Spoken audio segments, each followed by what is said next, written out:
Bonjour à tous, dans cette capsule vidéo, on va travailler un concept clé dans les statistiques qui est la transformation des données. On va faire un travail dans l'environnement de la calculatrice graphique. Notre modèle est la TI-84.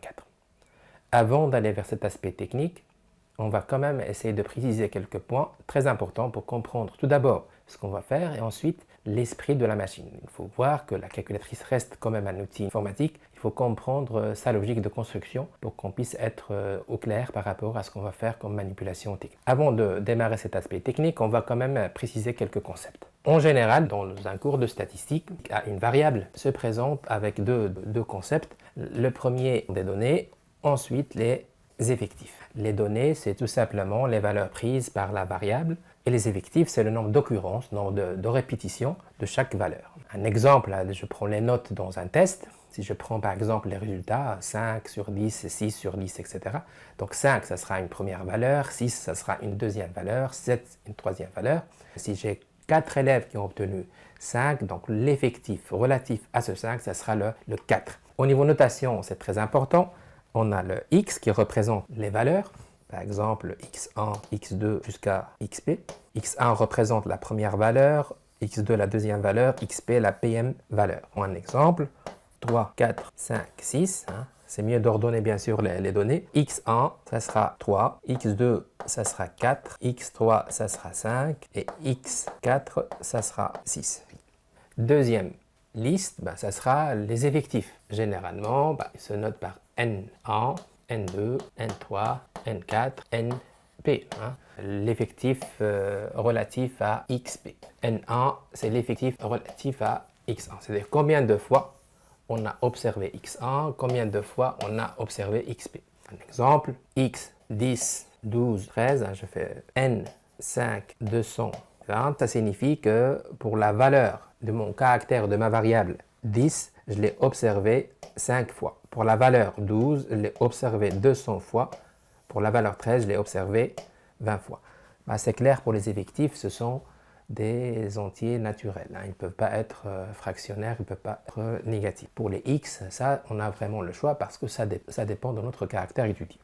Ça, c'est l'écriture sous forme de liste. Au niveau de la calculatrice, il a une logique verticale, donc il va se présenter sous cette forme. 10, 12, 13, sans séparateur, sans virgule.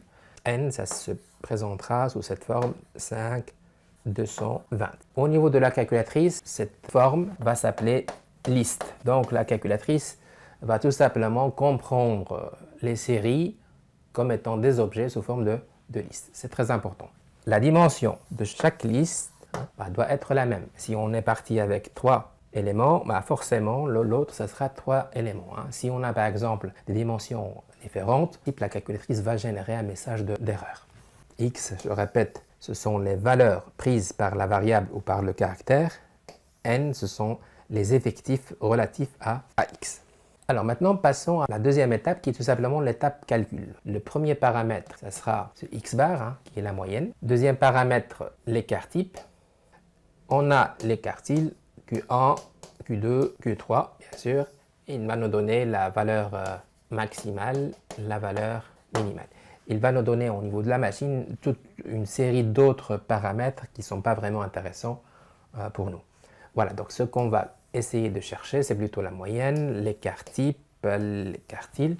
À la limite, x max et x min, ce n'est pas vraiment important parce qu'on peut les observer rapidement sur une série statistique donnée. Ce qu'on va faire dans la deuxième étape, c'est de prendre la machine et de voir sur quelle partie on va travailler. Je rappelle qu'on est sur des statistiques, n'oublie pas, à une variable. Bien sûr, ça laisse de l'espace à des statistiques à plusieurs variables, 2 variables, etc. Généralement, on travaille avec stat et on va travailler avec liste. On va combiner. Dans le mode stat, on va chercher toujours des stats à une variable, mais avant de passer à des stats à une variable, il faut tout d'abord y aller vers l'aspect technique qui est tout simplement l'encodage d'une donnée dans des listes. Avant d'opérer des calculs, tout d'abord, il faut encoder. Voilà, on va commencer maintenant notre travail d'encodage. Je choisis le mode stat. Alors, dans le mode stat, il y a le mode edit. C'est plutôt éditer, c'est là où on va quand même encoder. On va valider. Et là, en principe, je trouve toute une série de listes donc, qui sont déjà remplies. Ben, je vais quand même commencer par un travail très basique qui consiste à effacer mes listes. Je vais me pointer à l'entête de la liste et ensuite je vais effacer. Je valide, la liste 1 est vidée. On vide la liste 2, je me pointe sur l'entête, j'efface et je valide. Je prends par exemple la liste 1. Dans ma tête, ça sera la liste consacrée à ma liste X, c'est-à-dire mes données. Je prends un exemple simple, je prends 4, 5, 6 et 7. Maintenant, ma liste 1 est composée de mes 4 valeurs, x1, 4, x2, 5, x3, 6, x4, 7. Je me déplace pour y aller chercher la liste 2. C'est là où je vais mettre mes effectifs. Alors, mon premier effectif, c'est-à-dire combien de fois j'ai observé 4 dans cet exemple. Je vais prendre par exemple 40. Je prends 15 pour 5, je prends 25 pour 6 et je prends par exemple 10 pour 7. Maintenant, j'ai mes deux listes, L1 qui représente les données, L2 qui représente les effectifs. X, c'est plutôt L1, grand N, c'est plutôt L2. Gardons ça en tête. Alors, à partir de ce moment-là, on va effectuer des calculs. Alors, attention, la machine ne comprend pas pour l'instant ce qu'on a imposé comme X et comme N. Donc, je dois, dans un deuxième temps, aller renseigner la machine, lui donner l'information exacte pour qu'il puisse prendre dans la liste 1 les données et prendre dans la liste 2 les effectifs. Retour au stats, toujours stats. Et au lieu de passer à edit, maintenant je vais passer à calc. Calc, c'est tout simplement l'environnement du calcul. Je passe à calc. Comme je l'ai déjà dit, il y a une série d'environnements. Donc je choisis bien sûr les stats à une variable. On est toujours à une variable, qui est ici le 1. Donc je valide. Et dans cette interface variable, une statistique, il y a un espace pour liste qui représente les données et pour fréquence, liste qui représente les effectifs. Alors je dois imposer à la machine, la liste 1 est déjà là par défaut, et je vais imposer à la fréquence liste la liste 2. Alors attention, je peux Shift et j'ai une série de choix entre L1 et L6 pour cette machine. Je peux mettre L2, je peux mettre L3, L4, L5, tout dépend de ce que j'ai mis en place en amont. Bien sûr, ici c'est la liste 2. L1, la liste des fréquences, comprenez que ce sont les effectifs, c'est la liste 2. Et maintenant, on va passer à l'aspect calcul, donc on va calculer. Et là, on a toute une série de données. Par exemple ici, X bar, la moyenne, c'est 5,05. Sigma X, c'est 1,07. La valeur minimale, c'est 4. Q1, c'est 4. Il y a la possibilité de, encore une fois, une flèche qui me dit qu'il y a encore une fois la possibilité d'avoir d'autres paramètres. Donc, je vais jouer avec le curseur. Médiane Q2, c'est 5. Q3, troisième quartile, c'est 6. Valeur maximale, c'est 7. Première étape, très basique. On a calculé les paramètres statistiques qui nous intéressent par rapport, bien sûr, à notre exemple. Dans L1, on a mis les données. Dans L2, on a mis les effectifs. Maintenant, l'objectif de la séquence, transformer les données. Transformer les données, c'est-à-dire opérer des changements sur les données et voir un peu les changements sur les paramètres calculés. Notre X, disons X0, notre situation initiale, était par exemple 4, 5, 6, 7. Je vais augmenter chaque observation, chaque donnée de 3. Augmenter les données de 3. Première opération. Deuxième opération, je vais multiplier par 3. Ça peut être bien sûr n'importe quelle valeur. Et troisième transformation, je vais élever mes données au carré. Et quatrième transformation, je vais prendre le logarithme de chaque donnée. Log, décimal bien sûr, de chaque donnée. Voilà l'objectif en fait. Ça, c'est le travail mathématique qui est derrière. Notre idée, ce n'est pas de prendre chaque observation, par exemple 4, et encoder 4 plus 3, 7, 5 plus 3, etc. Ne pas multiplier 4 par 3, ne pas élever 4 au carré, etc. C'est un travail pénible. Donc notre idée maintenant, c'est d'utiliser quand même le potentiel de la machine, qui reste quand même un outil informatique censé nous aider à être rapide au niveau calcul. Et on va gérer tout ça avec des listes. C'est très important, ce que je vais quand même expliquer maintenant, au niveau de la calculatrice. Il comprend des listes comme des variables, comme des objets mathématiques. Donc, il est capable de faire des opérations sur les listes. Pas sur les valeurs, mais sur des listes. Par exemple, liste 1. Si je prends L1, qui est 3, 4, 5, 6, c'est un exemple. Si je prends L2, deuxième liste, L1 plus 3, je prends la liste et je vais l'augmenter de 3, ben, il va en principe calculer automatiquement chaque donnée. Donc 3 plus 3, ça fait 6, 4 plus 3, ça fait 7, 5 plus 3, ça fait 8, et 6 plus 3, ça fait 9. Donc pas besoin d'aller élément par élément l'augmenter, mais plutôt faire un travail, un seul moment, un seul temps, avec toute la liste. Donc c'est toute la liste qui doit être augmentée de 3, et ça va s'opérer sur les éléments. C'est très important. La même chose, je peux prendre une troisième liste et je vais la multiplier par 2 par exemple, ou par 3. Il suffit de faire 3 fois L1. Et en principe, il va faire, encore une fois, élément par élément, 3 fois 3, il va générer le 9, il va générer le 12, il va générer le 15, il va générer 18. Voilà. Le passage au carré, c'est la même chose, je prends une quatrième liste, hein, la liste 1 puissance 2, puissance 3, puissance 4, etc. Pour prendre le logarithme ou prendre n'importe quelle fonction, sinus, cosinus, l'exponentielle, etc., ben, ça sera une cinquième liste qui sera par exemple log de L1. Voilà, c'est plutôt ce travail-là qu'on va faire dans cette séquence. Petite synthèse, attention, la calculatrice, quand même, il a le potentiel de calcul, il comprend les listes comme étant des objets, comme étant des éléments. Donc, au lieu de faire des opérations sur les éléments, il suffit de les faire sur la liste et on aura tout le travail qui est complété par rapport aux éléments de la liste. Ça va nous faire gagner beaucoup de temps et bien sûr, après chaque transformation, on peut imaginer, on peut conjecturer, on peut voir les changements sur les paramètres. Si on augmente chaque donnée de 3, quelles seront les conséquences sur la moyenne, sur l'écart type, sur les quartiles par exemple. Si on multiplie chaque donnée par 2, quelles seront les conséquences sur la moyenne, sur les autres paramètres, l'écart type, les quartiles. Si on passe au carré chaque donnée, quelles seront les conséquences sur la moyenne. Donc voilà, ça nous permet quand même d'avoir une idée sur les transformations aussi qui résultent de chaque transformation de données. Voilà, on va revenir maintenant à la calculatrice pour mettre tout ça en place. Retour au stat, retour à edit. Et maintenant, on va prendre l'entête de L3. Tout le travail va se faire sur la liste. Donc, je vais prendre l'entête de L3. Donc, je me déplace. Voilà. La case, la cellule est noircie. Donc, comprenez qu'il va sélectionner maintenant l'ensemble de L3. Et on a d'ailleurs L3 égale. Voilà, il attend ce qu'on va faire. Et qu'est-ce qu'on va faire? On va prendre en fait L1 plus 3. Bon, on va renseigner le champ. Donc, ça sera la liste L1 plus... l'opération plus 3. Donc maintenant, on a l'entête de L3. La formule, c'est L1 plus 3. Donc en principe, il va calculer 4 plus 3. Il va donner automatiquement 4 plus 3, 5 plus 3, 6 plus 3, 7 plus 3. Et voilà, le travail est fait automatiquement. 7, 8, 9 et 10. Maintenant, on a une nouvelle liste qui représente les données nouvelles, transformées bien sûr. Mais attention, les effectifs sont inchangés. On n'a pas changé les effectifs, on a changé les valeurs. Donc attention, les effectifs ne suivent pas. Ils seront toujours les mêmes. C'est plutôt la valeur qui a changé.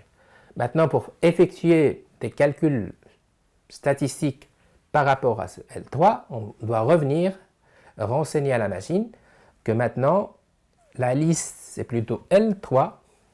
Et bien sûr, fréquence liste, les effectifs n'ont pas changé. Donc on doit faire ce travail-là. Stat, calc, toujours dans le mode une variable. Par contre, ici, on doit changer.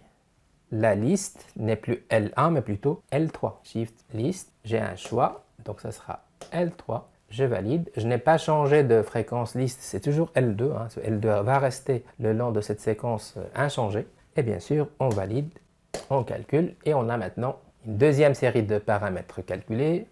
On voit bien que X bar, la moyenne, a augmenté de 3. L'écart type n'a pas changé. Q1, il a augmenté de 3, la médiane a augmenté de 3, et le troisième quartile a augmenté de 3. Donc on peut dire que cette transformation de formule transforme aussi dans la même logique les paramètres moyenne, Q1, Q2, Q3. Attention, pas l'écart type. L'écart type reste inchangé. Bien sûr, ce travail mathématique, on l'a déjà fait en classe. Ce qui compte pour l'instant, c'est plutôt la manipulation technique au niveau de la machine. Voilà pour la première transformation. Augmenter chaque donnée de 3.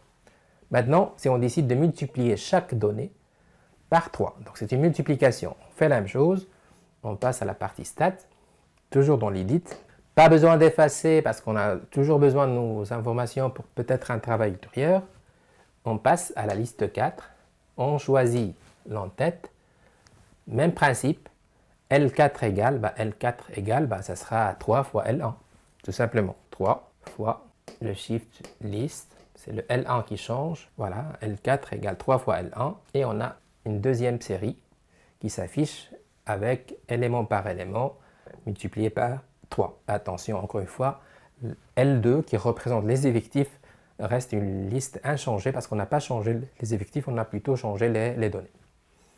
Voilà, on fait les mêmes calculs, donc ça prend stat, edit, plutôt calque, une variable, on renseigne une liste, maintenant c'est L4 qui représente les données, donc ça sera le shift stat pour les listes, c'est L4 qui est variable, les effectifs n'ont pas changé, c'est toujours L2, et on passe à calque pour les calculs. On voit bien que, encore une fois, on a des paramètres statistiques, x bar, on a vu, il a été multiplié par 3, hein. L'écart type, il a aussi été multiplié par 3. Q1 aussi, médiane Q2 et Q3. Donc encore une fois, hein, ça confirme un peu ce qu'on a travaillé mathématiquement avec le calcul symbolique. Ça confirme que si on multiplie chaque donnée par K, la moyenne va être multipliée par K, l'écart type aussi. Hein. À la limite, sa valeur absolue, puisqu'on a multiplié par une valeur positive, donc c'est la même chose. Voilà pour cette partie-là. On a besoin d'une autre transformation, c'est maintenant le passage au carré. Chaque donnée va être transformée par un passage au carré. C'est le même esprit, stat, on va éditer. Maintenant, c'est plutôt la liste 5. Je prends l'entête. Voilà, la cellule est noircie, donc ça me donne la formule L5. L5, c'est quoi? C'est L1 au carré. La calculatrice prend la liste comme un objet mathématique, donc il va faire le calcul classique. Donc il va prendre L1, donc Shift List, je prends L1, et il va le prendre au carré. Donc ça c'est le chapeau pour le passage au carré, c'est la puissance 2. On peut faire puissance 3, puissance 4, bien sûr, n'importe quelle puissance. Et là, L5 va afficher élément par élément le carré de chaque élément de L1. Par exemple, le 4, il va le transformer en 4 au carré. Le 5 en 5 au carré. Le 6 en 6 au carré, etc. Ce qu'il fait, donc on a le 16, le 25, le 36 et le 49. Alors, pour les calculs, c'est la même chose. On passe en mode stat. On passe à la partie calque pour calculer. Toujours le choix de 1, une variable. Maintenant, c'est la liste 5. Donc, le shift. Voilà, la liste 5 pour les données. Les effectifs n'ont pas changé, c'est toujours la liste 2. Et bien sûr, on passe à la partie calcul. Et là, on a une moyenne, un écart type, etc., etc. Attention ici, ça n'a rien à voir. Pour cette transformation, la moyenne obtenue, ce n'est pas vraiment le carré de la moyenne initiale. L'écart type, ce n'est pas vraiment le carré de l'écart type initial. C'est très important pour avoir ce regard-là. Les paramètres statistiques vont suivre uniquement quand on multiplie et quand on additionne, on augmente, on diminue bien sûr. Voilà, quand on va faire un passage au carré, en tout cas on aura d'autres paramètres qui ne sont pas liés par le même esprit de la transformation. Il me reste la dernière transformation, c'est le logarithme de chaque observation, hein, chaque donnée.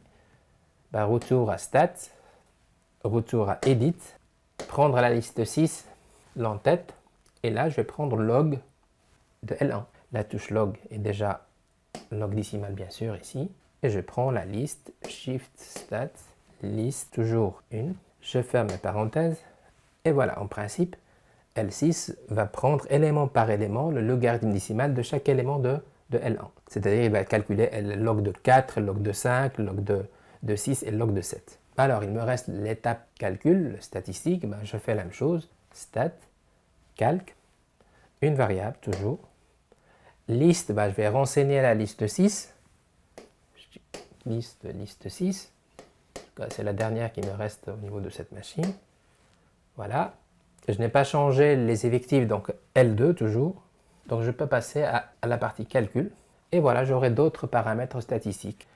Voilà pour ce travail au niveau de la transformation des données dans l'environnement de la machine.